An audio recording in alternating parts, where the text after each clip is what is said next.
Tawag ang inyong lola.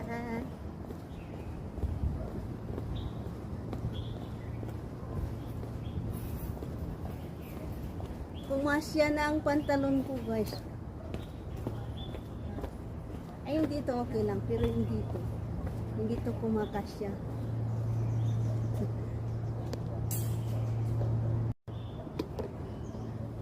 Ayan, guys, so daghan siya bungang lemonsito, guys, so. Nawat man ko diri usahay. Hinog na, guys. Hinog na ang bunga. Wow. Oh? Can I have one?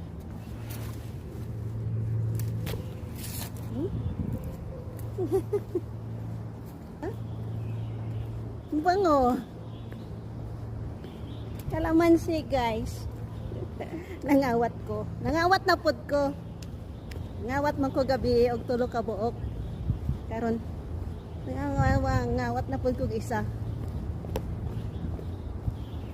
Mayo matuhod to og kawat ba kay nangahinog ra ba? Wa man siya wala sila pagkir ba kay gagmay manggod ni dili man ni magawang Diyos para sa kanila kay gusto nila dagko. So ako ra tigkawat ani.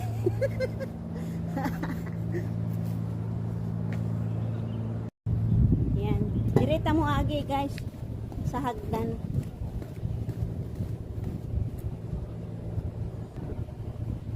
Ito yung hagdan na nilalakaran namin ni Aso.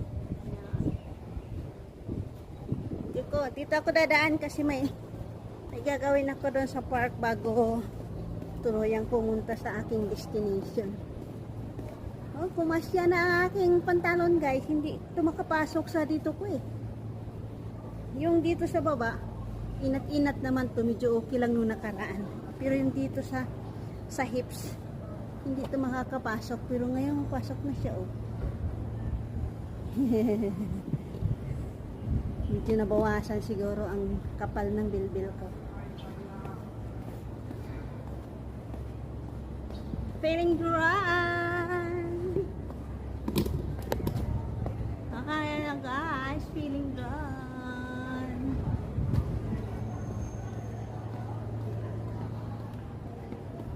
Tanaw po si Angkol sa ako ba. Feeling drone lang ta ni Kul kay wa man tay pampalit og real drone. So magpiling na lang ta. Ito, guys, ba yung utot-utot ba pinatay nila, sayang naman. Ito dito, oh, malabong na to dito, oh, namumunga na nga eh. Yan, oh, daming bunga, tapos pinatay nila, sayang naman, oy. Malapit na sana akong makakain, oh, dami-dami ng bunga, oh. Pinatay nila, kasayang. Mayroong konting buhay na natira. Huwag naman sana nilang patayin ulit. Dami talagang bunga, oh, sayang, oh.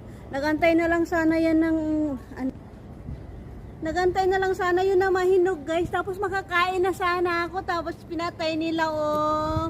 Sayang naman. Mag-harvest na sana ako kasunod na buwan eh. Pinatay nila. Sayang.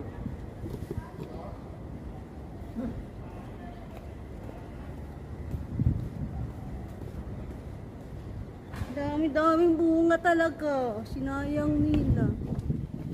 Antay na lang yun na mahinog eh. Tapos haharbisin ko na. Sinayang. Sinayang na pag-ibig. Ito yung uniform ng bata, guys. Oh. May ID pa siya. Huh? You know,